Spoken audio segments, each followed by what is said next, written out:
All right. Hello, guys. Hope you're all doing well. Welcome to another webinar by GTG Cloud Singapore. Today we have a presenter, Nagarajan from Google Cloud. He's a principal architect. Without delaying too much, I rather go skip the introduction and everything and go straight to the meat of this whole webinar, which is Nagarajan. I will quickly get him onto stage and then he can present his stuff. Okay, hold on and switch over to your slides. Oh, hello, Nagarajan. Um, Hi, Maybe you can go slightly closer to your mic. You're a bit soft. can you hear me better now? Yes. Now it's Okay, slightly better. Yes. Okay. okay. So I leave the stage to you. So Thank you. Hello, everybody. This is Nagarajan here. As I was briefly introduced, I am a principal architect in Google Cloud. I focus on application modernization, and one of the core methodologies of application modernization is the 12-factor app. So I'm happy to share what I know about this topic today with some real life experience and also have great conversations. If there are questions, quite happy to answer. Okay, so let me get started here. And while I bring up the charts, I just wanted to uh, talk through what I'll be covering today. So I'll be talking a bit about 12-factor apps. Many of you might know the methodology, so the focus is not so much on the method. But in terms of real life implications in developing applications, running them, and building a consistent roadmap as they evolve in line with business needs. We'll also talk a bit about a few Google Cloud offerings that address the requirements that the 12-factor app methodology sets out. And finally, I would like to spend some time on where we have evolved beyond it. Because over the last few years, we have seen the platforms, the application platforms like Heroku or Cloud Foundry have been overtaken by Kubernetes. And some of it is a function of market dynamics. A lot of it is also due to the fact that uh, it offered a flexibility that the 12-factor app method that powered these application platforms as a service could not. So without much ado, let me get started with some history here. So this is something which was put up by the computing org team of IEEE a few years ago to celebrate the 50 years of computing. We are not going to talk a lot about the previous years from 1900, but focus more on the late 2000s. And as you would see on the next chart, we will talk through what happens when we go from a CMMI centric framework led approach to a more broader design. Um, with that, let me segue into the next chart. So this is how development looked a few years back, 10 or 11 years back. Strongly framework driven, you had these framework wars with the people evangelizing one over the other. And the whole approach was aligning to a specific framework, taking advantage of it, and living with the downsides of it as well. And you had additional requirements because of this framework-driven approach. You needed an ORM layer for most object-oriented programming paradigms to access databases, right? And typically, this allowed for development at a faster pace than what used to happen in the late 90s, but still nowhere as close to what we are seeing today. So, what are the changes that happened, and how did we get to the model that we are on today? Is what we will cover over the next few slides. So, this is where we are today. As you would see, the framework has literally collapsed. It's a black box. People still use frameworks. It's interesting, but the universal abstraction layer is REST APIs. And the flexibility is based on the type of business application you're building and the formats that go along with it, right? So you can use JSON, gRPC, and the backends are not limited to RDBMSs now. We have SQL, NoSQL, ephemeral in-memory databases, graphing databases. You have literally seen an explosion of growth in non-traditional, non-RDBMS database space. And the front end, again, is subtracted away by the REST API framework. So what you saw on the previous chart in terms of a browser HTML over HTTP is now an any device, any app, any client story. And this is truly omni-channel in the sense that you can access on a browser on the phone, a phone app itself, PC app, or in many cases, edge devices for a lot of Internet of Things applications. And the framework really doesn't care about it because the REST APIs take care of this. Now, what offered this flexibility, this ability to move to microservices based software architecture using cloud native operating models and PaaS or SaaS frameworks that we see today in terms of the consumption model? Uh, as you can see, this journey has touched three areas.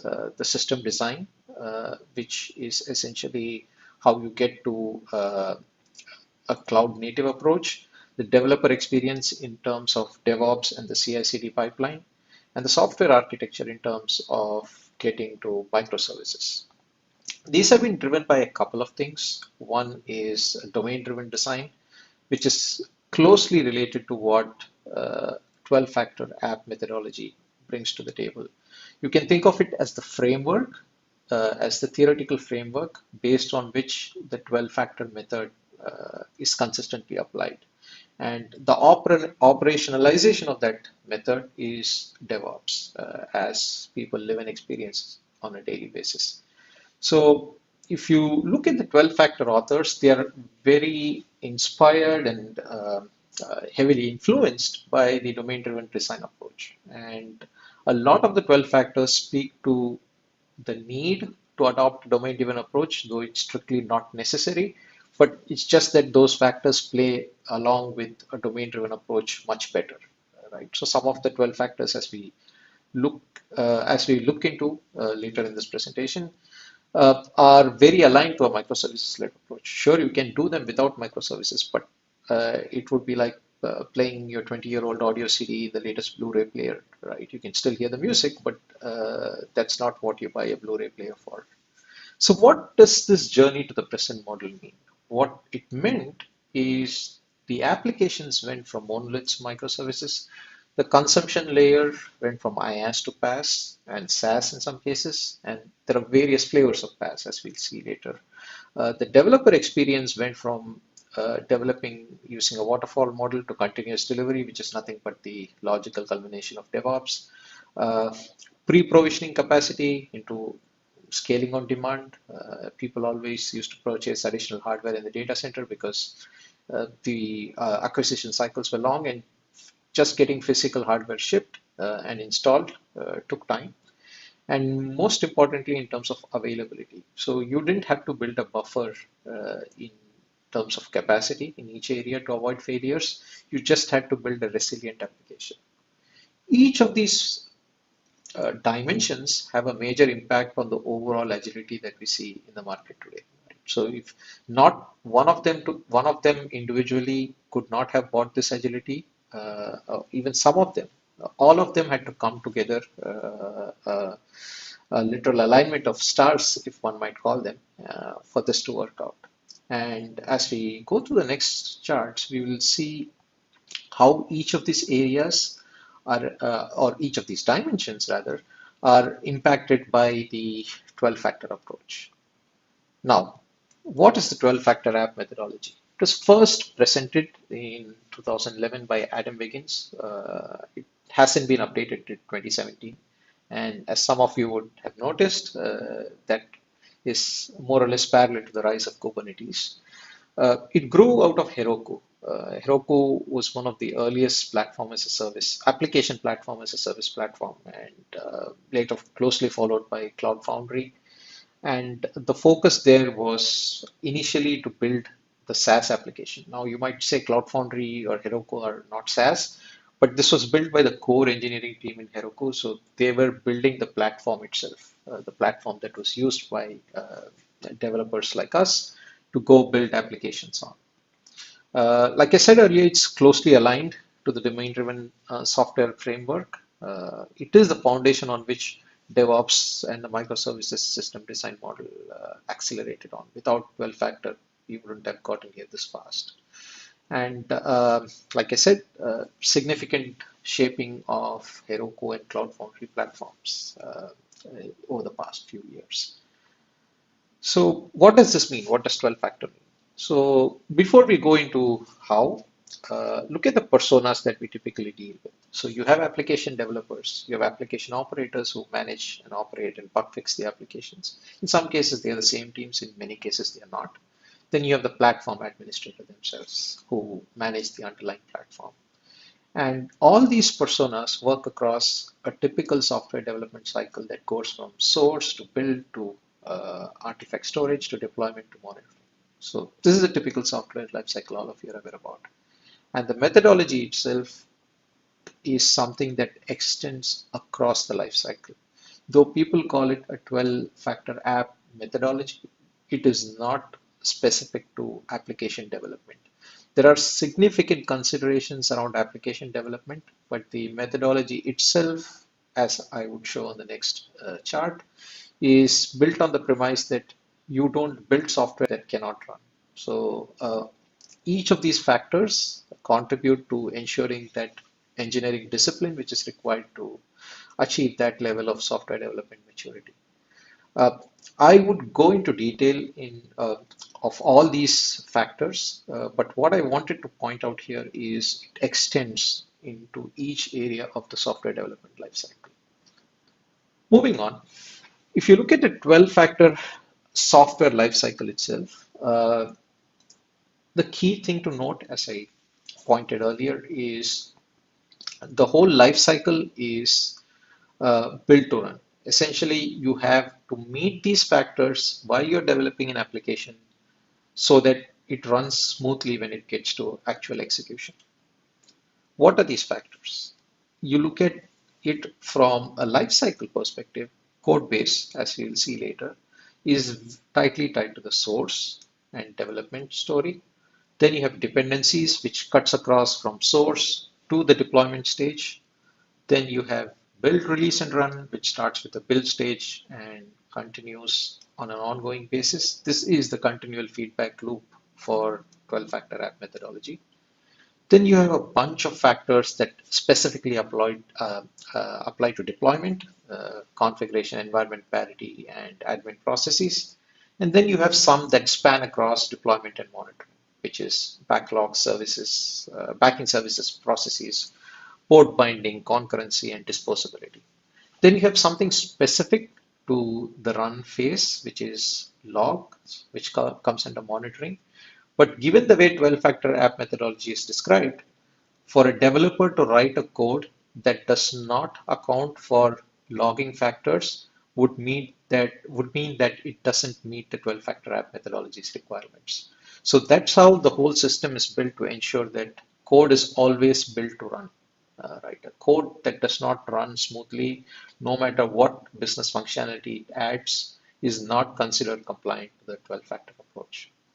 Now, in 2021, this might seem to be pretty straightforward, and those of us who have started development over the last 3 or 4 years in a cloud-native world, this might seem very obvious, right? There's nothing earth-shattering. But you have to remember, this came out in 2011 when there were no containers, and people were still on VMs, application paths was just starting out, AWS was around, but it did not really have enterprise adoption. And people still use their data centers to run most of their crown jewel applications. So from that perspective, this was really insightful and groundbreaking to a large extent and shaped much of the developments that we have seen over the last 10 years. Moving on. So what are 12-factor apps? So 12-factor apps are applications that are designed, developed, deployed, and run in confirmation with the 12-factor app methodology. So it's not about development alone. You cannot develop a 12-factor application that does not run well in the monitor phase of the software lifecycle. And because the software app development methodology is such, it drove the adoption of DevOps because one couldn't not have DevOps and still do 12-factor app methodology, right? So moving on, we will look at the 12-factor apps in detail. The first one is code base. And this is interesting because at some level it is very obvious, given the prevalence of Git today, maybe people are using Subversion still, but there is no way that people do development without Git today. It's become ubiquitous. And why so? One of the reasons is that an almost maniacal insistence on a single code base that 12-factor app method engenders. So its whole premise depends on revision control, and Git is just one example of revision control. And what revision control says is that if you have multiple code bases, you're using a distributed system. It's not an app, right? An app has a 1:1 direct mapping to a code base. One code base can have only one app and vice versa. You might have multiple code base or rather multiple shared code libraries as part of the same code base that is allowed, and those shared libraries may be used by different services in the application, but they still sit in the same code base. There is always a single root commit. There are no multiple root commits. So release is always aligned to the build. You cannot have individual developers doing multiple root commits on different systems. And all these shared libraries are driven by the dependency manager. So you have an abstraction layer called the dependency manager, which tracks these libraries, makes sure that whatever code base you deploy, both for the application logic and as you would see later for your environment logic and the configuration, is gracefully managed. Now, what does this mean in terms of the actual deployment? The code base story speaks to the CI part of the CI/CD pipeline. So continuous integration is possible because you're tying down the number of bespoke options that people have to build code. You're telling them you have to use Git, so revision control, people can't keep doing stuff in their own laptop that nobody knows about. We are insisting on one root commit. Then we're saying that if you have multiple code bases, it's a distributed system, it's not an app, so you'll have to split it out or factor back into a single code base. And you're saying dependencies are managed by shared libraries. What this allows is for a much improved developer experience. Developers are able to commit code faster, testing happens faster, and eventually, as you would see later when it gets to deployment, most mature organizations, as you would have seen, as some of you would have seen in the DORA report that Google publishes, a DevOps research and assessment, a lot of our mature adopters are able to insist that each change is driven just by one developer's code, which is a great way of tying down the chances of bug scraping into the system. And it also allows for an immediacy of context because if there is an error during the rollout, the developer is immediately able to fix it because the code they wrote is fresh on their mind, and the dependency management is much more limited. In terms of the implications of the code base being tied down as we move on is on dependencies. So when you get to a single code base and you insist that it be handled through shared libraries, you have to figure out how you deal with dependencies. And there are a couple of approaches towards dependencies that you will see later when we talk about processes and concurrency. And there are many approaches to this. Java, for example, spins up this huge JVM, and all processes, concurrencies, dependencies are within it, and it's a black box. Apache takes the other approach of spinning up child processes, which is quite different, but concurrency becomes a challenge. This has largely been addressed from a software development perspective with newer languages like Golang, where concurrency is built in and you have much stronger control than you have with Java. But in terms of the execution dependencies of the code itself, what does this mean? So this factor talks about dependencies being explicit. You do not write a package assuming that you would run on Debian and you'll have access to something, or you run on Red Hat and you'll have access to something, or you run on Windows and you have access to something. There are no implicit system packages by design. All 12-factor app compliant testing systems require that dependencies be externalized explicitly. So on the source code, you do dependency declaration. While you're building, you do dependency isolation. So isolated dependencies get built in isolation and then are integrated during integration testing. And this is consistent across development and prod. Now, typically, given with the advent of cloud, you don't see a lot of scenarios where customers are or developers are building on one system and deploying in production on the other because compute is ubiquitous. But there are still people who probably develop on systems that are not supported from a licensing perspective to save on cost and deploy it on a supported system for production. Now, what the 12-factor app method says is that is not done. Right? You might want to use the same system, say without support, but it is always recommended that the consistency of dependencies across dev, test, and prod is always as close as possible. And there are multiple reasons to it. As we saw with the earlier factor around the code base, this is all about locking down on options and scenarios where things can go wrong. As you get more opinionated or canonical, as the software lingo goes, the lesser the chances of error because you're being prescriptive on the exact way to do something. And from that perspective, the 12-factor app dependency story is about explicit declaration. You don't assume anything. Whatever you declare, you build during source, and whatever you have built, you test during build, right?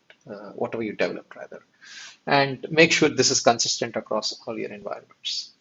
And this has other implications, as we will see later when we talk about config and processes, and to a large extent concurrency as well. So moving on, if you look at configuration, this is an interesting focus area. Now, there are multiple approaches to configuration. If you look at it from a IT infrastructure perspective, the typical approach has been to package the configuration code with the application. So the developer explicitly externalizes the configuration code. The IT person deploys it and then manages it manually. For the period of the last 10 years, we have seen the rise of configuration management automation systems, the Chefs, the Ansibles, the SaltStacks, the Puppets. And these have allowed to take away a lot of toil in terms of configuration management from IT operations perspective. But what didn't go away from a software development perspective was a very fat code base that had configuration packaged along with your business logic. Now that is a challenge because using the factor one, we shut down the option to have multiple code bases. We said we are just going to use a single code base, and if you have multiple code bases, it's a distributed system and not an app. And now I have an app, and because it's a single code base, it's becoming unmanageable. Not everybody is Google, be able to run everything on a single code base as the application grows. So how do you account for the fact that you want a single code base, but at the same time, the code base is segregated enough so that the business logic is abstracted away from the config details of the environment and vice versa. So the way 12-factor app methodology approaches configuration, it says you don't store configuration with your core business logic. If you look at the picture on the left side, it's a typical Java example. Um, this doesn't need a Java app server because there is no boilerplates, there is no XML code. This is just the business logic for whatever activity this code is performing. So from a build perspective, or rather from a development perspective during the source stage, you have separated code from config. So all the config is focused on the config code, and the business logic is covered by the core software code itself. And you don't have config groupings, right? That's the other implication of this, because you've separated out config from software, which means you have to be prescriptive about the kind of config that you require for each type of deployment of the business code.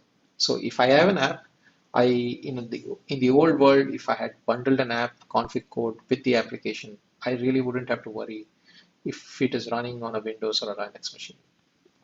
But if it is running on a single code base where the config is separated from code, the configs can't be grouped because they have to account for the deployment in each scenario. It's not just the OS, a combination of OS, database, middleware, security controls in some cases, specific clouds in some cases now with different cloud deployments, specific deployment topologies. Some applications in some environments may be deployed on VMs. In some cases, they might be deployed on as containers, or in some cases serverless. So you cannot be grouping configs, and you have to focus on making sure that each deployment environment, as we'll see later in factor number 5, each deployment environment should have its own config. So it also helps from a development velocity perspective because the business logic is now abstracted away. So developers are not writing business logic worrying about how many deployment environments they have to deploy this to. So that's why it's called sparse code. It's very sparse. It's focused specifically on business logic, and you're worried about the business logic convention and not necessarily the configuration of the code itself. So moving on. Backend services. Again, this is something which is ubiquitous in today's world, but think of 2011 to be able to say that everything that I consume is an attached resource. A database is not something that is always going to be available to me. Or if it is, I'm going to make the assumption that it's not. I will assume that it's only available for this transaction. And I will consume everything as a service over an API layer. And this is interesting because this is other implications, as we will see later. One of the key things to look at in this factor is there is no distinction between first and third party services. So ideally, if you have built a 12-factor app that has externalized its backing services as attached resources, you should be able to run a stretched database cluster across Google Cloud and your on-premise deployment. Obviously, not all databases would meet the cap theory latency requirements, but in scenarios where it works for your app, you should be able to do it without the application being aware or even worrying about the configuration implications. Because for the application, it is just an attached resource. It doesn't matter whether the MySQL database is running on-prem or on Google Cloud. So, and that extends even more when you look at things like MongoDB or go down the chain of NoSQL and look at graph databases where scaling is very critical and you don't want the application to worry about the configuration. What does this mean as an implication of the point I just talked about? It means the deployment is loosely coupled now. And deployment is loosely coupled not just because of this factor. It's like a funnel. First, we said we'll have a single code base. Then we said we will isolate dependencies. Then we said we will have config separate, as a consequence of which we can do loosely coupled deployment. If you didn't have config separated from business logic, it is impossible to do loosely coupled deployment. So the whole approach, if you look at it from a 12-factor method perspective, is to take the adopters through a funnel of choices, and with each choice, you're cutting down on the number of options that you have to do a particular activity. And because you cut down, you have standardization. And because you have standardization, you have agility. And because you have standardization and agility, when things do go wrong, you know there are only n number of finite possible ways for things to go wrong because you've cut down on all the options that uh, are possible for each possible step, right?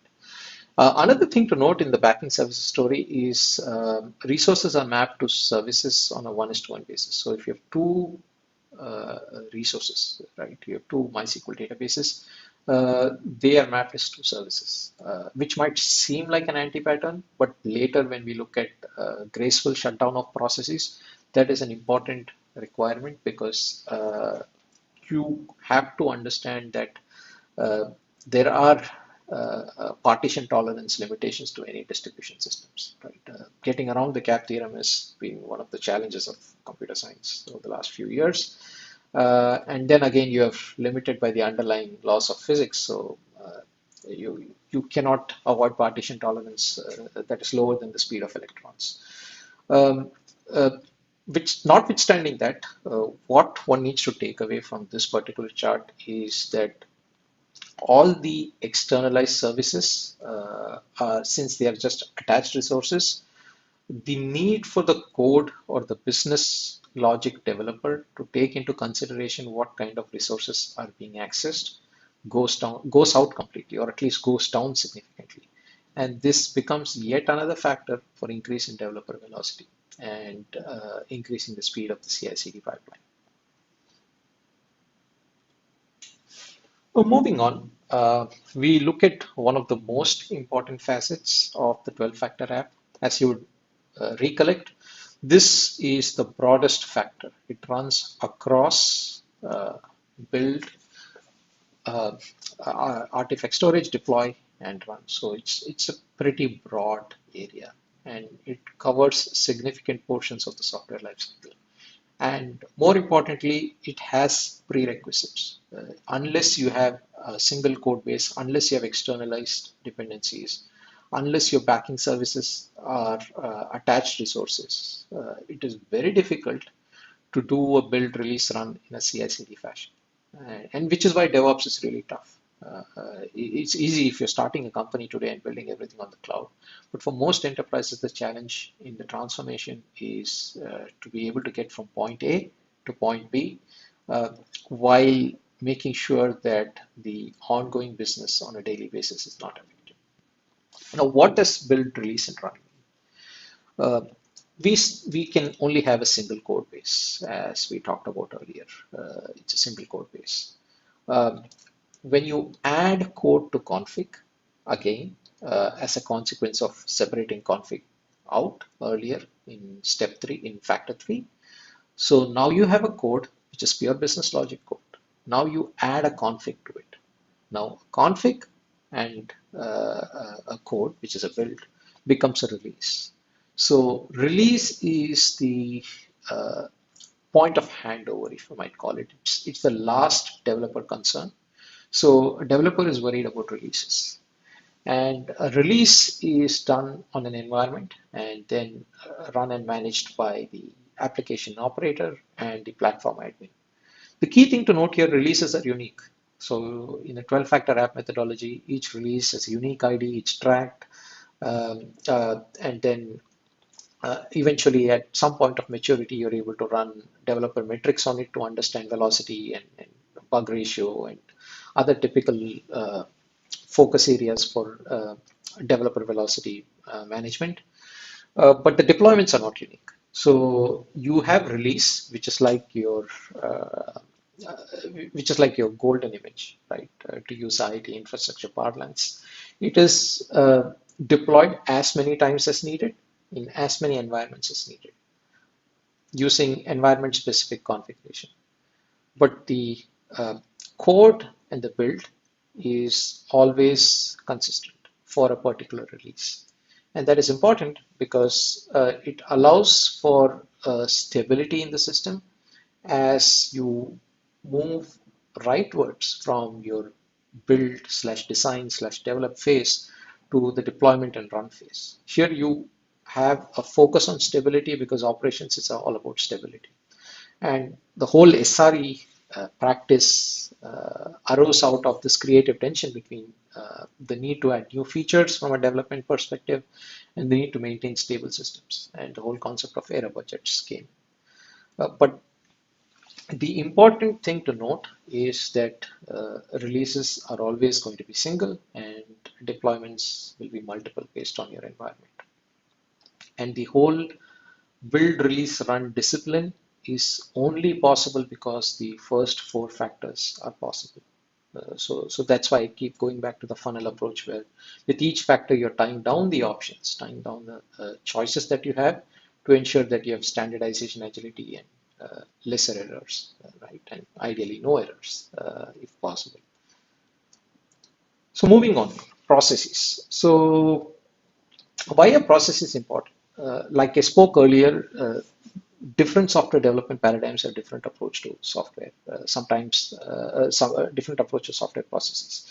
So you have this Unix slash Apache approach where everything is run as child processes, individual processes, with the kernel mediating between process compute requirements. Whereas you, at the other end, you have Java with its old JVM architecture where processes are just a black box. You don't, unless you're a developer, you don't know what's happening inside the JVM. So the whole point of saying the processes should run in a stateless mode is and share a nothing design is to ensure that faults are limited. It's very difficult to have faults. It's easy to understand faults in smaller processes, easy to diagnose them.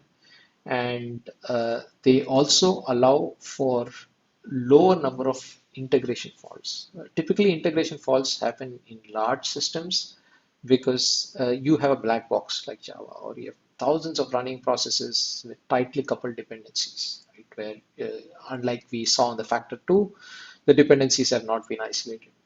And this means that if something does go wrong, just figuring out what went wrong just takes forever and becomes a big challenge. And this is especially true of enterprise applications and large applications which are mission critical like telcos or banks, where you simply cannot have systems go down and affect customers, right? So the whole approach to processes here is to say that the application is constituted. So even from the build stage, you're thinking in terms of processes. You're saying these are the 20 independent processes that I'm going to write that constitute the business logic of my application. Now we still have the whole set of admin processes, which is factor number 12. We'll get there eventually. But in terms of the business processes itself, business logic processes itself, the basic concept is shared nothing design, which is nothing but saying that I will strictly follow factors 2, 3, and 4. Right? I will externalize everything to backing services. I will run whatever I need to run on a transaction basis in memory. So the whole rise of the in-memory cache, the Redis of this world, arose from this canonical requirement that 12-factor app method says that you can only expect transactional consistency, right? And assume that everything else is backing services. So you are not really worried about state, right? And when you're not worried about state, you're not worried about configuration drift because you're not worried about change in state. And eventually from an infrastructure perspective, at least with Docker and Kubernetes, that's what happens. You don't really do patching, right? You just upgrade to the next Docker image in the registry and move your application over, right? There is no configuration drift as a consequence of which no configuration management in a cloud native world. And ephemeral store is the in-memory databases and queues and streams. Streams is interesting, as we'll see in the logs factor later, that are mandated as part of the process factor. So essentially, in addition to the last 5 factors that we saw, we are saying that The processes will always be stateless, which means they share nothing, and more importantly, whatever they need to do to maintain state is externalized to the backing services. Maybe databases, maybe message queues, maybe log systems, take your pick. But the process is not worried about it. It's just processing it and working on standard inputs and standard outputs. And if it really needs to maintain some level of transaction state, a typical banking example is that the process needs to know the state when it's debiting the money from your account and to the time it gets to the ATM and you're able to withdraw the cash. Obviously, you need to have transaction consistency, and that's maintained by an in-memory queue, database, store, whatever, right? And eventually, it's externalized to the backing services. You wouldn't want, well, I at least would like to have money without it being debited from my account, but the bank wouldn't want that. So that's the whole approach to processes. Moving on. Okay, I went out of presentation mode. Port binding. This is again a consequence of what we saw with processes and config and the dependency story. So because processes don't have state, because they are externalizing state, they would also expose the intrinsic business services as state business services through HTTP services as an example, through ports. So essentially everything, even if you're deploying a cloud 12-factor 12-factor focused, or rather 12-factor approved application uh, on your own desktop or a laptop, you still use HTTP port 9090 or something to access the application, right? You essentially don't go into the guts of your processes. You externalize it. This is a consequence of what we saw on the previous chart. Once you externalize your processes and there is nothing to look within it, the only way you can access it is through some abstraction layer, in this case port binding as a HTTP service. And in many cases it may be REST APIs and other systems. What does this mean for developer? It means that the dependency declaration driven. So the port binding happens right at the code base stage and a bit during the dependency stage when a developer is writing code.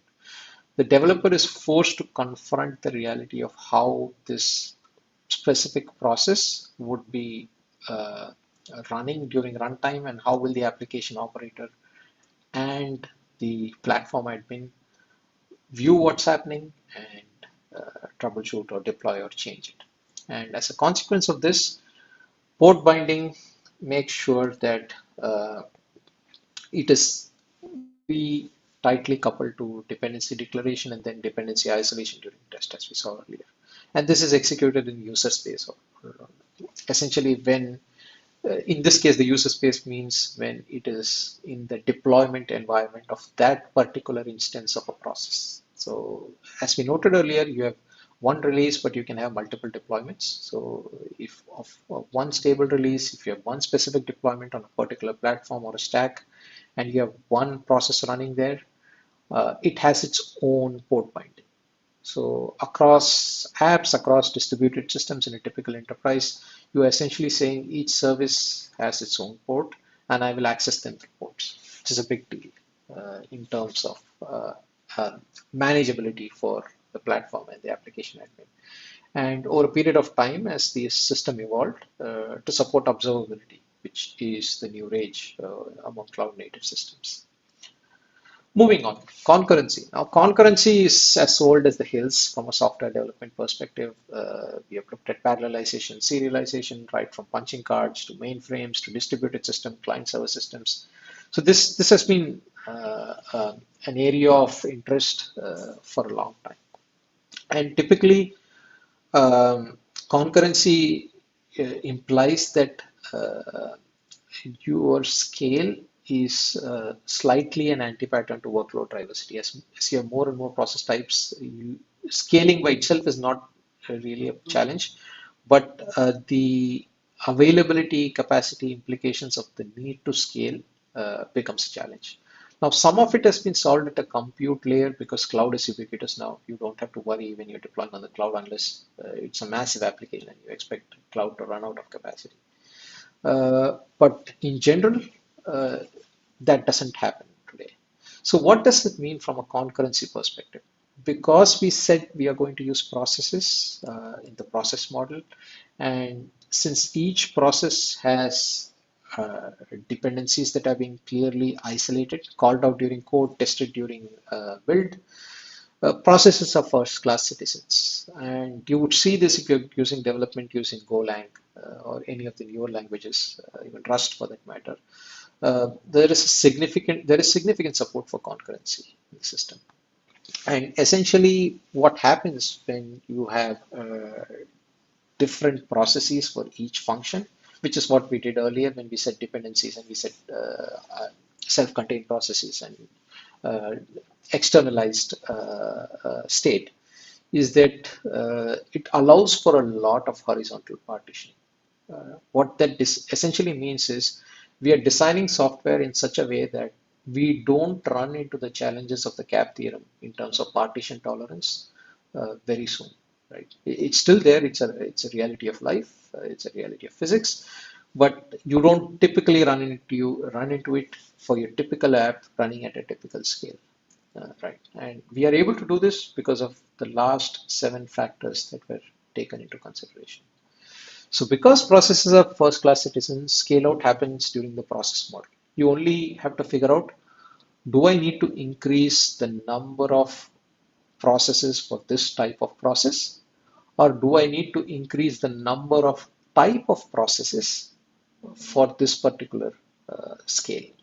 So as you can see in this example, you have a clock, you have a worker, you have a web. So these are examples of processes. And scale out now happens at a microscopic level. So if you're an e-commerce company running a web application and you expect a massive load during Black Friday or any other events, it is very easy from a 12-factor app method perspective to scale specific portions of the application because they are just processes. They are just a collection of processes. And we are going beyond tier level scaling, which is essentially saying I'll add more databases or more middleware to process level scaling. So essentially, you're able to say, uh, a lot of people are adding things quickly to my shopping cart, so my shopping cart process will scale up. Right? The shopping cart process itself might constitute of 3 or 4 processes. Shopping cart is a domain-driven design process. It might consist of 3 or 4 12-factor app method-centric processes, which are isolated. And similarly, you can do it horizontally, right, across workload types. So this means you're not running daemons, you're not running backdoors. Essentially, it's not for the application operator or the platform admin to figure out what magic the developer has put in to make sure the application is performant, right? Or call the developer for level 3 support at 2 a.m. in the morning. And this means that a lot of thinking has to go through when you are initially coding the application because you have to be clear what level of uh, decomposition you want to do at the process level to make it small or large. But it really helps when you get to the build, release, and run stage because the whole developer experience in terms of velocity and the operational experience across the whole DevOps tool chain is significant. And because we chose the 7 options or 7 factors and chose to build our application in that fashion, concurrency is not only possible, it has real world benefits as well. So moving on, the next one is a consequence of saying that we will have dependencies, processes, and concurrency. And why do I say that? So disposability essentially to use the SRE example, pets not cattle. So disposability means I don't have a precious process that I cannot afford to go down. Right? There is inherent fail-safe built into the system. They are collection of processes, and even if a process goes down, it's a graceful shutdown. It's not hanging my application, right? And probably all that the application has to do is to spin up another instance of that process, and it will only lose the one transaction or one in-memory um, uh, data that the faulty process was running. And even there, if your process is well written, it will ensure that it has graceful shutdown by dumping whatever state it had into the backing services, either a database or a message queue before it shut down. Right? So then there are other issues, again, not really applicable from a cloud perspective, because sudden death of processes in many cases happens due to hardware failures, right? And the best you can do is say that your process is tolerant, so you lose as little data as possible. But with cloud, if you're designing a multi-region, multi-availability zone application, it really doesn't matter. You should be able to get around this challenge. I specifically put in here to point out this is a big thing to write in 2011 when uh, people are just talking about the cloud. So that's interesting. The next thing is skewed backends. Skewed backends have been around for a long time. There have been middleware systems. People know about service bus, which came out with service-oriented architecture approaches. Today, we have moved to event streams using Kafka, and or if you want to use Camel or other such systems for IT, people use Splunk. So there is a huge plethora of queued packets. Google uses Google has a lot of, as we'll see later, options in this area, from a totally context unaware PubSub, which is a great workhorse, to much more long running process driven cloud workflows, right? But coming back to the disposability story, so why is fast startup important? Fast startup is important because only when the application starts up, or the process starts up in this case, it will run, and only if it runs, you know whether it's faulty or it's working as designed. There is no point in adopting CI/CD with a graceful shutdown and all the other factors if the startup for your process or an app is 3 hours, right, or 2 hours. It makes no sense. Uh, so the whole idea with disposability is processes are disposable, and they are disposable because of the decisions we made with dependency, processes, backing services, and concurrency. Um, they use queued backends, so they don't have to worry about state, and there is only crash only design. So in the sense, there is no attempt to recover a process beyond a point, right? You poll a process 3 or 4 times, it's not responding, you kill the process, you spin up another instance of that process using the concurrency example. Right, so you really don't have to worry about other scenarios. It's crash only or it's working well, just two scenarios, and that is the advantage that disposability gives you.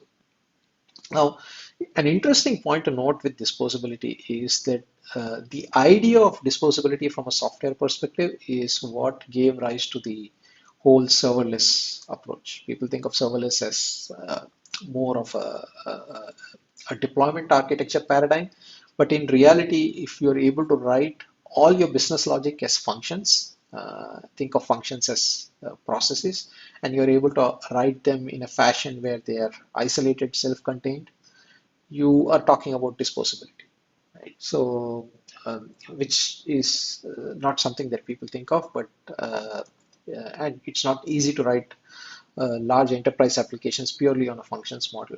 But even given those constraints, it's an interesting thought to consider. Moving on, we are looking at environment parity. So environment parity is an interesting area. It is a consequence of uh, the number three factor that we had in mind, uh, which is configuration.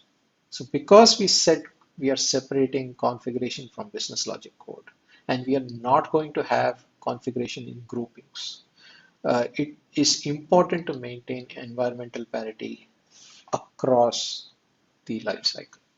So what does this mean? It means keeping dev, staging, and production as similar as possible.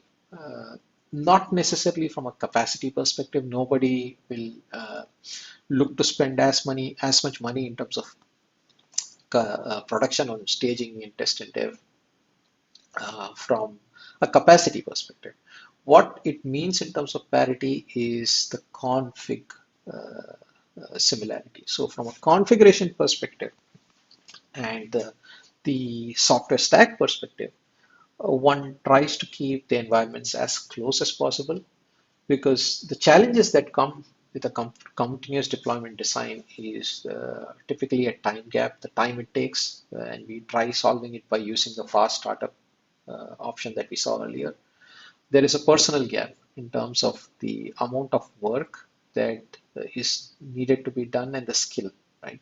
If your continuous deployment pipeline requires the core business logic developer to step in every time you're doing something new, then you're not running a continuous deployment pipeline. Essentially, there should be no personal gap. Your CD pipeline should be simple enough for the application operator and the platform admin to execute with no friction.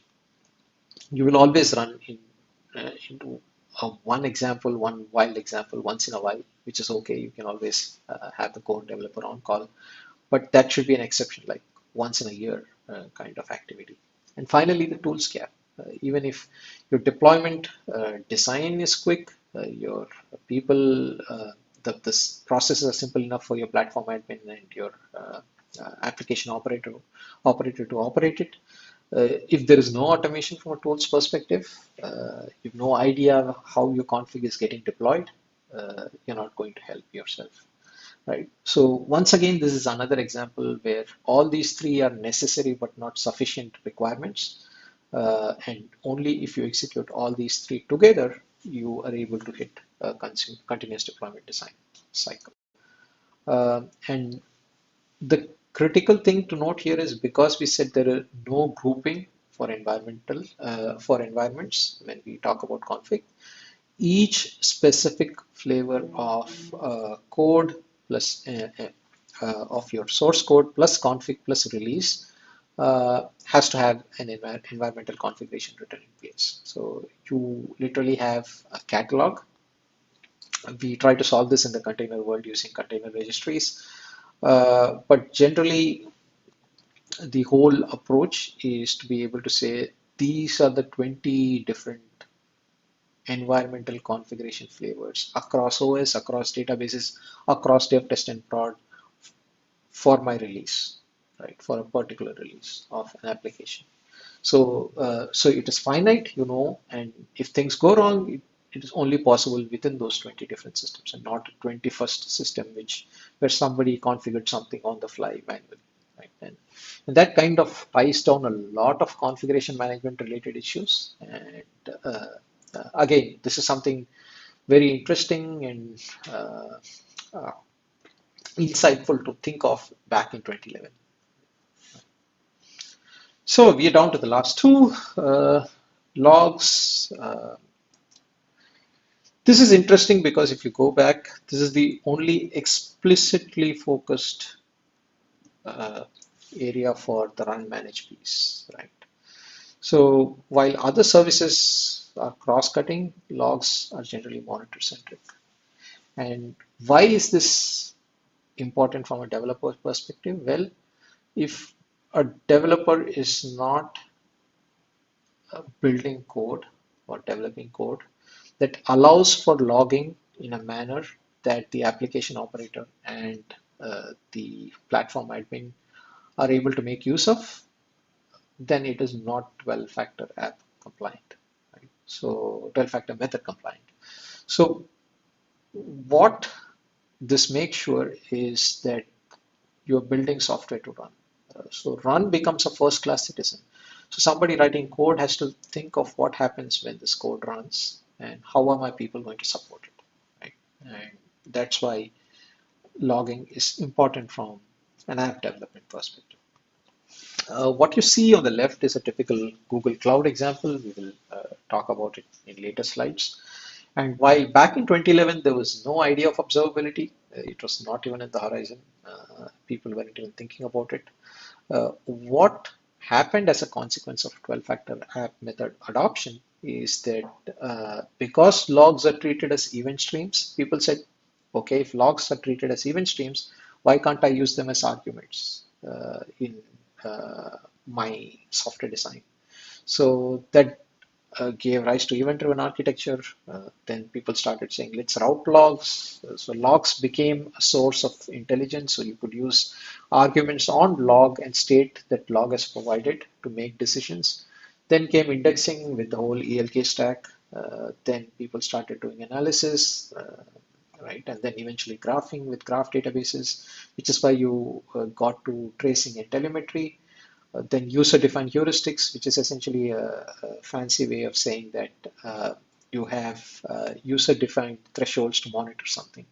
And these are not necessarily compute, storage, or the typical IT-centric performance metrics, but application-centric performance metric in terms of transaction volume or performance of websites. And all of this together eventually has led to a point where we are able to talk about observability today. So yes, observability is a new buzzword, but it stands on the shoulders of the work that has been done over the last 10 years, right from the time somebody decided that logs should be treated as streams.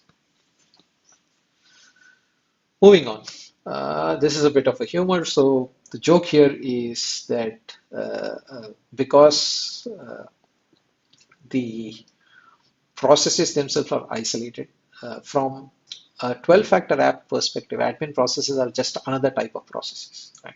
They're not the core business processes, but they're still processes, right? So what happens in terms of the admin management tasks? This is typically migration, your upgrades of databases, right? Tuning, sharding.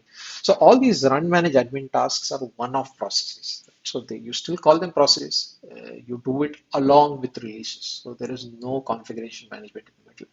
If you are moving from release 1 to 1.1 with 10 changes on the software side, you'll probably put 5 changes from a admin run manage perspective and together make it a single release. So there is a loose coupling. So the point is to make sure that they deploy with releases, but they are not gating factors for releases. So you can still do a software deploy on your previous admin stack, right? It's not necessary that you have to do a few things on this to make sure that you're able to release new software. The other consequence is that because admin processes are run separately in isolated processes, and they are a consequence of config being separated from code, they have to run in identical environments. So you cannot have a release where you're releasing the software code on a particular environment, which is nothing but your source plus config, um, but use your admin processes, have your admin processes use a different source plus config file to run. You have to have consistency in terms of the environments itself. And again, as we saw with the software code, there is dependency isolation. So just like we maintain software, we are maintaining configuration, the whole infrastructure is a code story. And because we are maintaining configuration separately, we have to explicitly call out dependencies. Why do we do that? Because configuration is also another admin process. It's no different. It's also another process. It's no different from the processes. So it has to account for dependencies and attached backing services, and to a certain extent concurrency. Concurrency really doesn't apply too much from an admin process perspective. So what did this mean 10 years down the line? 10 years down the line, we are seeing sidecar, right? We have Istio, we have Linkerd. So the whole idea that all your admin processes can be externalized into a sidecar, which is a great idea. If we are running Kubernetes, you know how much you value that. Is a consequence of the fact that 10 years ago, somebody said, let's have admin processes run separately in identical environments. Let's make sure that they are co-deployed with releases. And this also speaks to the amount of time it takes for systems to mature, right? So it's great to have an idea 10 years ago, to get to a point where one is able to deploy it in reality at scale is a journey, right? And some of this is still ongoing, right? So yes, we had Istio, we have Linkerd, we have much stronger adoption of the sidecar approach, but there are other areas like observability where there's a lot of work going on around open telemetry to make sure we have the same level of maturity that we have for admin processes. Great. So we finally come to an interesting topic, which is if 12-factor app method is so great, uh, why did we end up with Heroku and Cloud Foundry being where they are, right? And this is a very good question. Given the opinionation that uh, Cloud 12-factor app method brought in, uh, it became uh, an anti-pattern to certain real-world applications for a lot of reasons, right? For some that are building package software, essentially ISVs, customers can't go and tell their ISVs that they have to build apps that are 12-factor centric. So if as a customer or a developer, I decide that my whole environment is going to be 12-factor app centric landscape, I can't do that as long as I depend on ISVs. Then there are other systems where this is not desirable. If you're running a large settlement system as a central bank, or you're running the software in a nuclear power plant, you don't want dependencies to be isolated in such a manner that uh, you are looking at a major event before you realize something is wrong, right? Or the thresholds are so low that you cannot afford for things to go wrong. Which is why things like software written for medical devices or the fly-by-the-wire software on aeroplanes have very low fault tolerance. You simply cannot fail, right? So it didn't allow, the 12-factor app method didn't allow for a level of flexibility that uh, the real world demanded. In some cases, they are not mission critical apps, but it's just to do with the convenience of having a certain level of control. When you completely bottom or completely double down on concurrency, what you're essentially saying is that everything is a process. I don't care. In fact, one of the selling points for Cloud Foundry was I write an app, it just runs, and as a developer, I don't care. But in real world enterprises, people do care because capacity costs money. You want to know what's happening. Uh, and if you're in regulated industries, you have to know. If your PCI DSS compliant, you have to know what's happening at the infrastructure layer, or you can't run a credit card payment gateway. So, what was its strength became its weakness. And this is less for the methodology itself and more for the real platforms that arose out of this methodology, like Heroku or Cloud Foundry, right? So there is an old adage, if I may call it that, is that a fatal flaw isn't a weakness, it's a strength that has outlived its utility. So what Kubernetes brought to the game 4 years ago, right, and a bit earlier, if you consider Google's work with Borg, is the ability to go a level lower, right? To be able to offer platform as a service, but not an application platform as a service where all my options are tied down. So what this means is that with Kubernetes, the user or the developer chooses the level of abstraction they are okay with for a particular application. So an application can be run completely stateless on Kubernetes pods, or if it's a stateful application, which is a big anti-pattern for 12-factor app methodology, because you can run stateless apps like data-centric apps on Kubernetes using using stateful pods and stateful sets. I'm sorry, and you can choose to run in a completely stateless manner with just your normal pods, or you can abstract a layer further and use a serverless engine like Knative, where you're doing what an application platform does, which is essentially saying, this is my code, you go run it. I'm not going to worry about what's happening underneath. And that is the flexibility among a lot of other things, of course, that led to Kubernetes eclipsing Cloud Foundry or Heroku. And that is why the methodology hasn't really evolved beyond 2017. Right? As I spoke earlier, 2017 is the last update. But this doesn't mean it is not a good methodology. You can still, if I were starting a company today and I'm going to build everything on the cloud, more often than not, I would be able to get away building a 12-factor app, 12-factor compliant app on the cloud for most use cases, unless I have special requirements. Whether that is the right thing to do or not is not a technical decision alone. There are design considerations, support, cost, so on and so forth. So, but the whole point of me putting up this chart is that one should think of 12-factor methodology as a good foundational guidance document, right? It's a set of best practices, and I can build an app with maybe 8 or 9 or 10-factor compliant, right?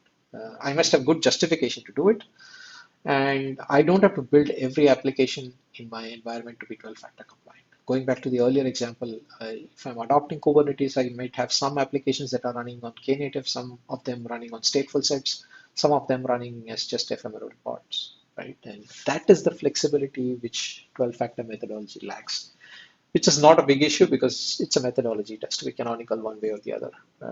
But it had negative consequences on Cloud Foundry and Heroku. And that is something that we need to keep in mind for adopting any methodology. While opinionation is good, your mileage may vary, and you have to be very clear on what you want to focus on. Okay, so this ends the story in terms of the 12-factor app method itself. Next, we'll look a bit in terms of what this means. What does all of this theory mean in real life? So, Google's story in real life is Google started the predecessor of Kubernetes, as most of you would know, is Borg, and a lot of Borg's internal design was based on the 12-factor app methodology. Right? So Google's platform itself is significantly influenced by it. And Borg became Kubernetes, and we know where we are with Kubernetes today, 4 years down the line. So from that perspective, Google Cloud brings a significant experience, expertise, and a sense of first-party ownership to Kubernetes that not a lot of other cloud providers can bring to. And this is not just about software chops, but also being able to deploy 15,000 nodes, being able to scale, because a lot of it has been done with Borg and its successors within Google for our own requirements. So what I'm going to do now is talk through the real world applications or offerings of the 12 factors that we saw today, right? So that it's a bit more than theory. So what we have is cloud source for our code base. So it's, you can think of it as Git plus plus plus because it's Git, plus you also have the whole life cycle. So you have things like audit, you can do your own integrations, testing is significantly smoother, and versioning, analyzing for serverless. So one of the things that we realized, or at least in my personal experience working with customers that do mobile application development, is there is a significant volume of development and agility in the whole process for serverless systems. Right? People are doing code deploys every hour, every 15 minutes in some cases. And versioning and analyzing becomes very important because everything is just that much quicker, right? And it happens far more times during the day. Moving on, we have the application engine where you do the git commit. This is just the next step. Once you have done your build using cloud source repositories, you just go and deploy it to whichever focus you want to focus on, whichever compute platform you want to focus on. So if you're using container registry and you're putting it on Cloud Run, great. on App Engine, that's fine too. The container registry is where you get to the next phase of the journey. So just to give you some context, so this is where we talked about cloud repository. Now we are talking about the registry.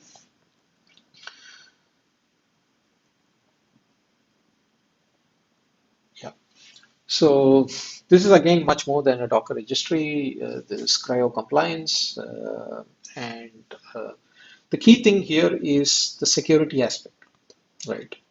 Like we see with mobile marketplaces like your Android App Store or your Apple App Store, the chances of malicious apps getting in is reasonably a high probability, right? And this is because the sheer number of apps that get submitted, and both marketplaces do a great job of keeping out 99% of them even before they get there.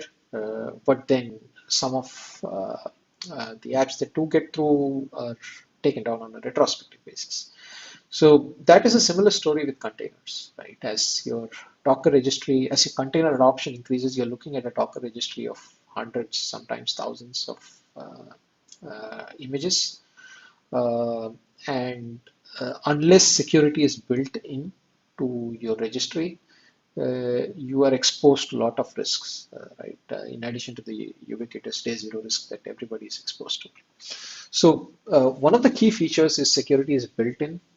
So you're able to lock down images, you're able to specify sources. If you're an enterprise, you can say only uh, containers developed, Docker images developed by such and such a persona and such signed by such and such a persona can deploy this in my environment.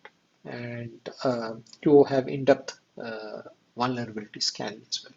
So from a repository perspective, what the whole focus is to be able to give you the confidence to have a single code base, right? Between the registry and the cloud source repositories, the whole focus is uh, this is a platform that will help adoption of 12-factor app method and go towards a single code base with externalized dependencies. There are also implications, as we'll see later, on the ability to store config as code and separate it from the business logic code itself. But from a build perspective, this is important to note.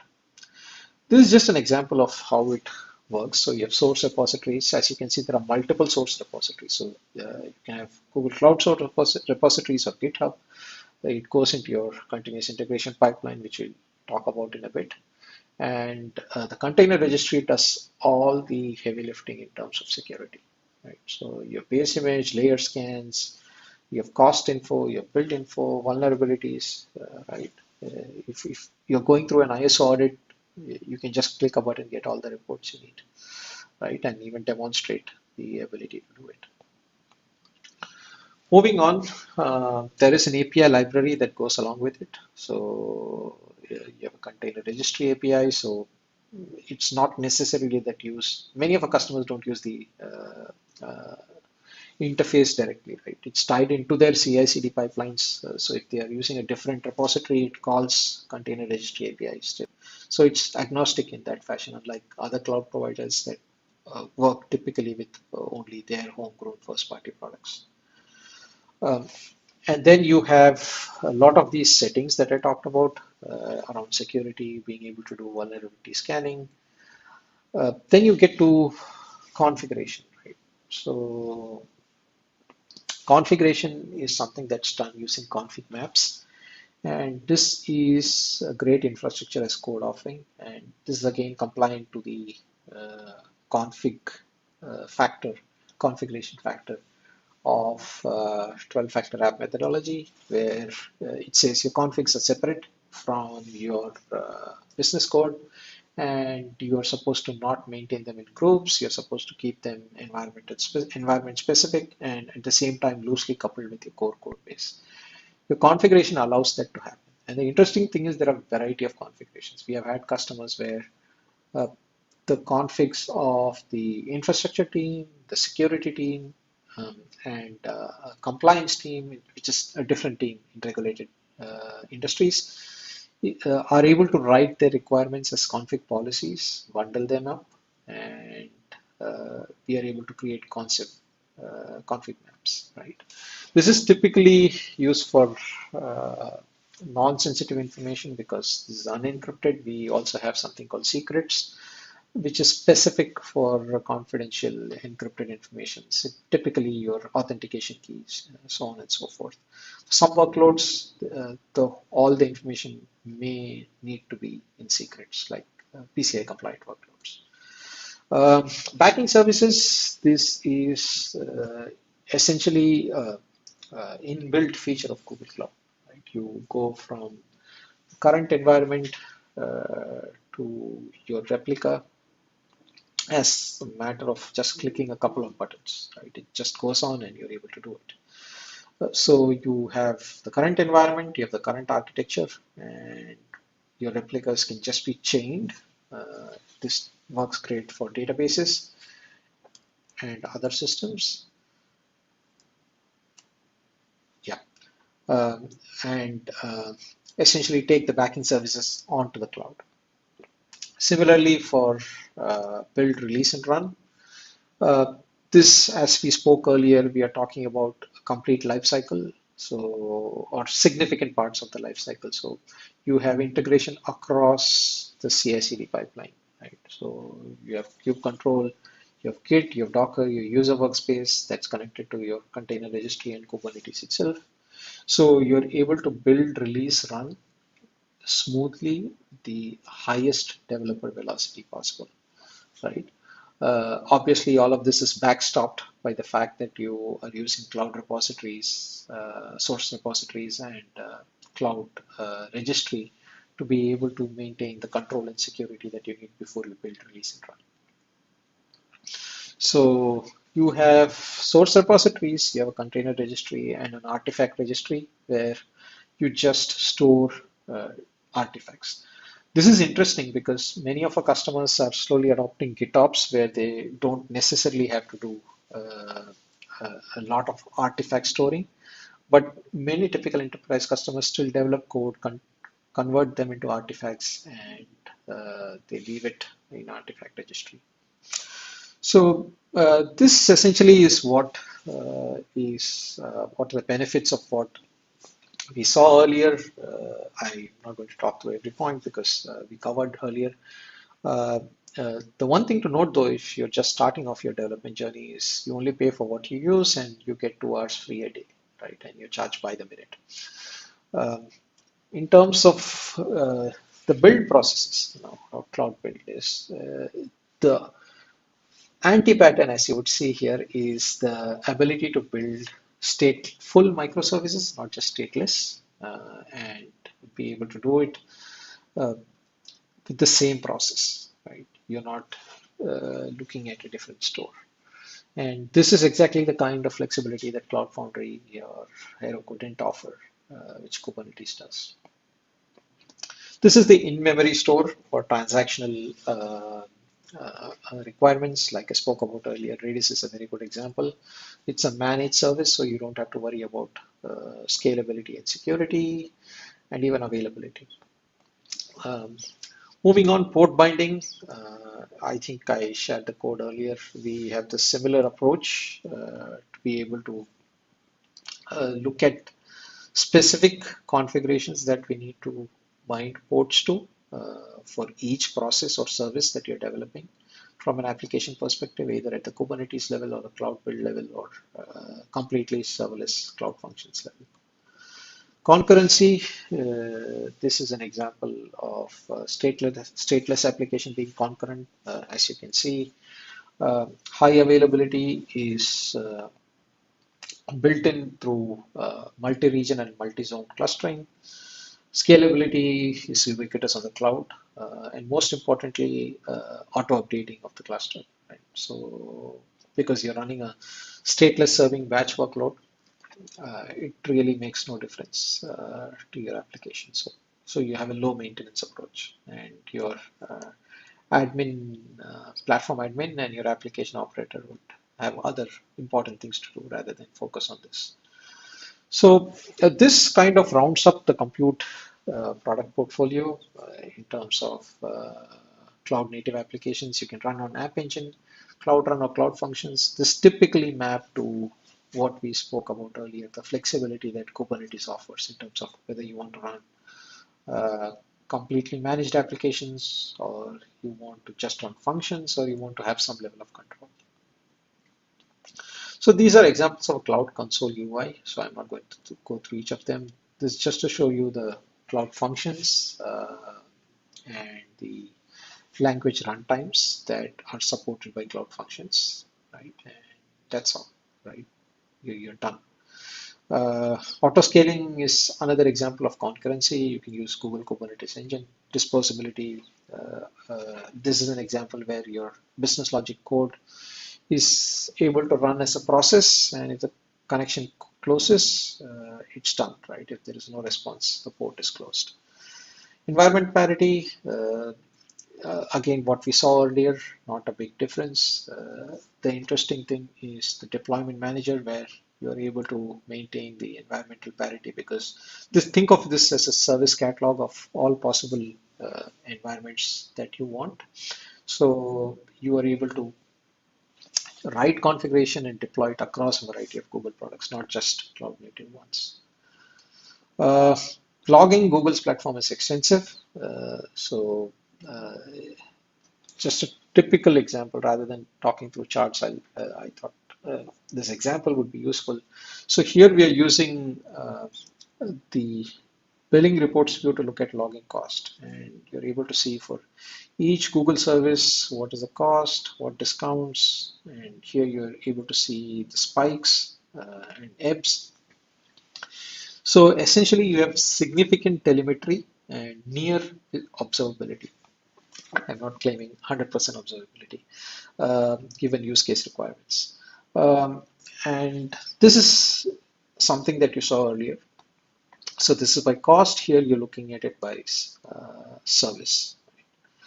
Again, a lot of what would be called controls, visibility and control. Your CFO, CIO likes it because you're able to impose max limits on bytes at query, user, and project level, and cost control, caching. So a lot of activity to ensure that there is certain level of visibility and control, and error proofing. Honestly, some of the stuff that happens is because people just forgot to turn off a service or forgot to turn off a server, and that increased cost. This is an example of logging to be able to cluster and partition your data, reservations on logging.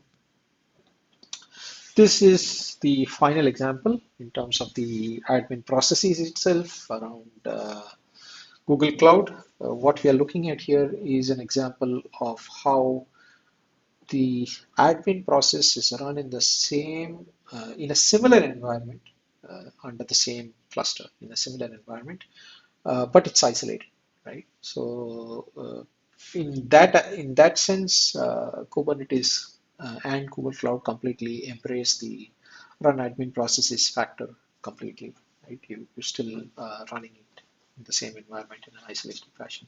And this is tagged to each new release that you have, and it's managed through the same config management approach we saw earlier. We have scheduler for long-running functions, so this ensures that a lot of admin processes can be automated. PubSub, like I talked earlier, you have multiple triggers. You can create a schedule based on a trigger. All of this is automation related to the fact that you have a tools gap, if you remember we saw earlier. So this is to ensure there is no tools gap to be able to run admin processes, and your CI/CD pipeline functions as smoothly as possible.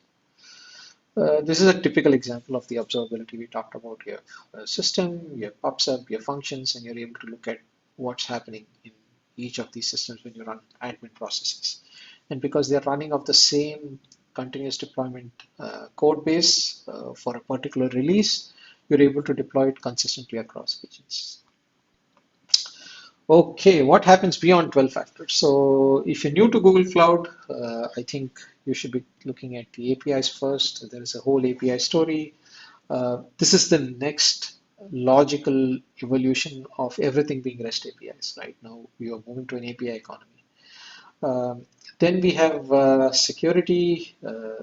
We have a service mesh approach where the Anthos service mesh has significant value addition over open source Istio. And this is something that we know about because Google was one of the founders of Istio and we contribute to the Istio Foundation. And there is this whole construct of zero trust network security that comes in with Anthos Service Manager and Service Mesh story. This is closely linked to the logs and the admin processes that we saw earlier from a 12-factor app methodology perspective. And essentially, this talks more about the ability to lock down security at a transactional level, right? Where you're not assuming once somebody gets into a firewall, they are trusted. Each transaction requires a certain amount of trust. Zero trust network security is an interesting area for those of you who are thinking about adopting Google Cloud but are worried about hosting things in the public cloud.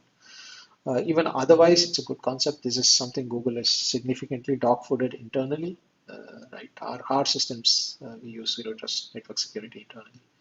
And a lot of our customers, including large enterprises, have embraced it.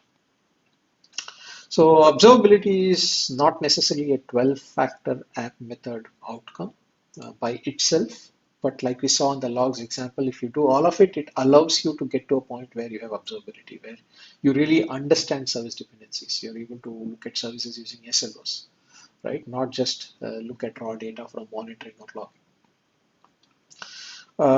This is the consequence, one of the, I would say, additional features of observability to be able to look at SLOs.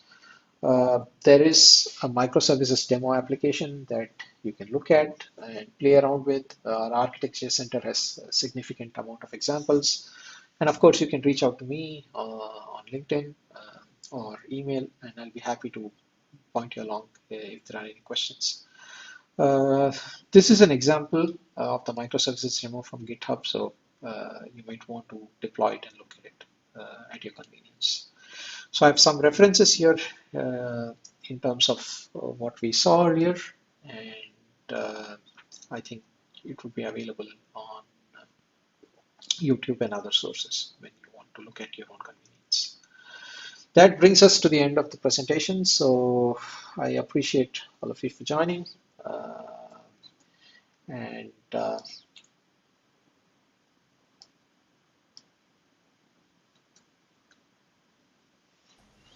back to you, Harrison. Oh, okay. So Nagarajan, before you leave, I think there were a couple of questions that came in from the audience. So maybe it'll be good to like look through them. Yeah, is the webinar is like pretty long, so like it gets tiring. Okay.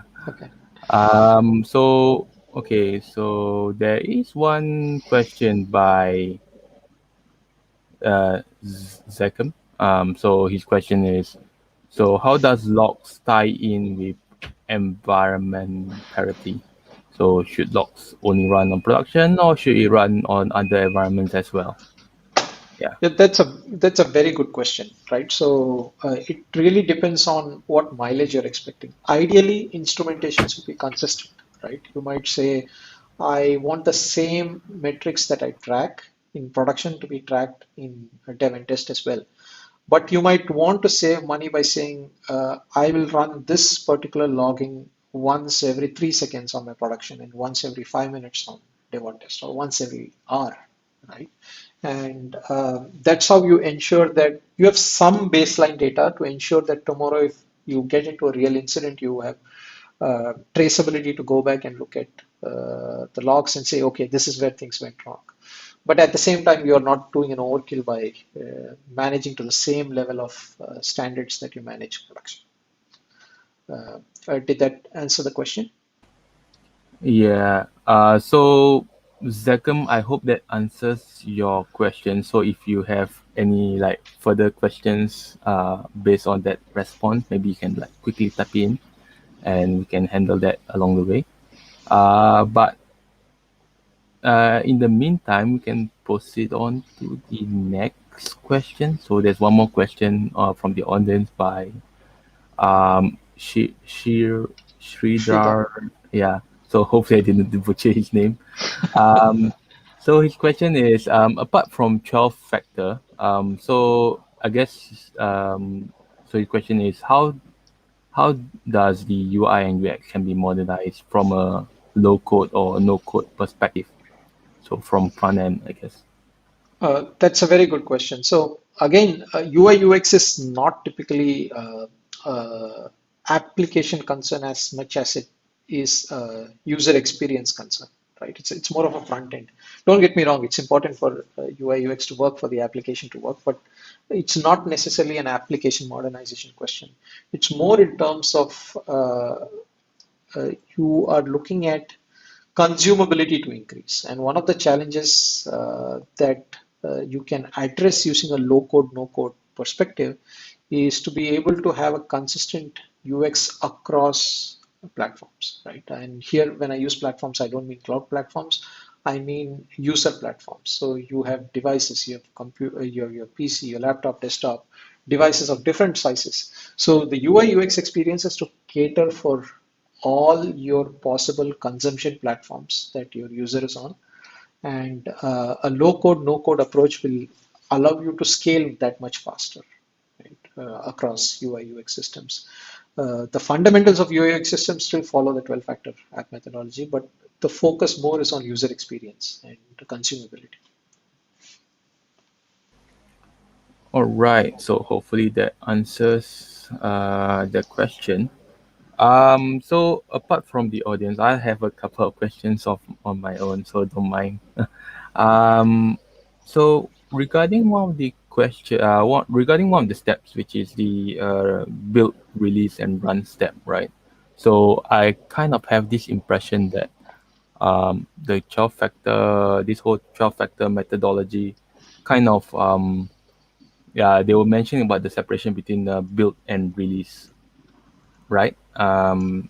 So I was just wondering, like, let's say if you take a product like Google Cloud Functions, where you have the code, and then essentially there's no build. Essentially, it's just you take the code immediately send to release. So does this mean like it's not exactly conforming to 12 factor in that sense? And also like I would imagine that it does pose like slight issues when it comes to like the bigger companies when trying to adopt this cloud function, because like, essentially it's just one command line away from releasing another varied version, right?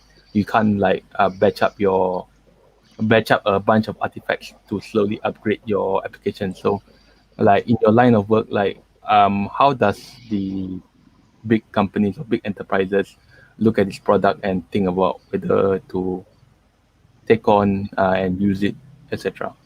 Yeah. Yeah, that's a good question. So one thing you need to remember is that when you're using something like Cloud Functions, it assumes that you have written the application logic itself, the core application business logic in functions, which is not an easy thing to do, right? Not a lot of enterprises, because it's complete rewrite in many cases. It's not easy unless you're developing something new. Where I've seen significant adoption is a lot of automation of batch jobs and event-driven architectures. You can essentially have cloud functions not just have a listener somewhere and get triggered by an event, right? That means you're not really spending on compute, or you don't have a long-running functions. What in Knative world is called scale to zero, right? You don't really pay unless it really runs. Now, from a development perspective, what you raised is very valid. When you go up the abstraction tier, as you go from Kubernetes to Knative up to Cloud Functions, Cloud Function more or less is a SaaS service in the sense that you're just consuming it without any worry about manageability and operability. You're just assuming the service is available. So the controls that you have to instantiate to ensure that in large enterprises are able to adopt it for a typical application is more at the code, source code repositories and container registry level. Right there, you have to have workflows to ensure that people are not able to just deploy it on the go. You still won't get around the problem that you need explicit isolation between build and sorry, test and production environments. It's just another instance of cloud functions running somewhere. Right? The best thing you can do is you have a development instance and you're running somewhere, and you have a different user space where you're running your production. Did that answer your question, Harrison? Yeah, kind of. Yes. I will probably need to ponder that a bit more later on. So so one more question, more regarding the dependency side of things. So I think one of the factor, one of the steps is like regarding dependencies. So I mean, out there in the real world, like I mean, it's kind of easy to look at all the code dependency tools, like they are kind of part and parcel of a developer's workflow. So let's say in Python, there's like tools like pip, and maybe in Golang there's like the Golang module system, which is pretty like sophisticated, fits our, yeah, fit our use case and everything. So in the case where, in bigger companies where they move toward this whole microservice movement, so now you have a whole bunch of applications, and these applications, you usually like maybe application A and application B. Maybe you have application A that relies on application B. So in your line of work, have you seen like companies like how do they handle these kind of dependencies between applications? Yeah. Is there like a specific tool, or like is or essentially like each company have to kind of like generate their own like processes or Yeah. to So this handle? is an interesting question, Harrison. So one thing you need to remember is you can still deploy a monolith app on containers, right? You're just changing the deployment architecture. When you do that, you run into significant problems for what is called as business logic dependency. So it's easy to say technical dependency, saying this WebSphere middleware is talking to this database. It's very difficult to say whether my order to cash system is talking to my core banking system, right? So what happens is that as part of cloud native, the real large scale value, I mean, there's still value to put a monolith app in containers because you get operational efficiencies. But large scale value comes in when you are able to refactor your application into microservices using domain driven design. So in that scenario, your application's business logic mirrors your deployment logic. So essentially, if you have a microservice called shopping cart, and you are deploying all the infrastructure and code relating to shopping cart as a microservice, then you are able to make a direct connection in terms of dependencies. Because even if you don't know technically what the tools are doing, you know what microservice, what shopping cart will speak to from a domain-driven perspective, right? And it is easy to get that connectivity. So mostly, like you said, for intra-application process, or what I would call technical dependencies, there are standardized tools that you do that give you what you need. If you're looking at inter-application dependencies, where the applications themselves are pretty large by themselves and they serve a specific business function, then you have to figure out what parts you want to microservice convert into microservices first so that you have clear understanding of inter application dependencies. Another approach is to use API abstraction layer. Then you are really not solving a problem, but you understand what comes and goes in out of the system. You are able to group it, bunch it, and say this is how I'm going to deal with the flows, right? So other advantages when you put a API management system like APG in between, you get to quickly know where the errors are coming from. The dependencies you get to know very quickly, right? Because you're able to look at API level traffic, right? So no straight answer, I guess. I'm sorry, but these are the couple of approaches that I typically run. Yeah. I mean, I do come across such stuff along the way during my line of work. And like what you mentioned regarding API is definitely one of the things that people kind of look to as kind of a first step to this whole mess. It's just that once you go into that line, right? Um, then other things come into play. So let's say if you have service A and service B, um, they all work fine for a specific version. But then let's say for some odd reason, service B decided to upgrade its interface, and then like the API layer for service B completely changes, and service A is now broken because it relies on service B. Yep. Um, And I was just wondering, like, if like you ever come across such a scenario, and then oh, like how does yeah, companies like stop these kind this of is things? this is something which you come across in telcos, right? It's natural because telco, if you look at it, the BSS systems, the business support systems, are largely bespoke software where the telco has control over. All the OSS systems are integrated across the ISV stack, so you can't buy a back-end OSS system to manage your billing per second billing at towers and build it yourself. You have to go to Huawei or Ericsson or Nokia or whoever, and you have to live with the black box they're offering, and they change APIs, they change APIs, right?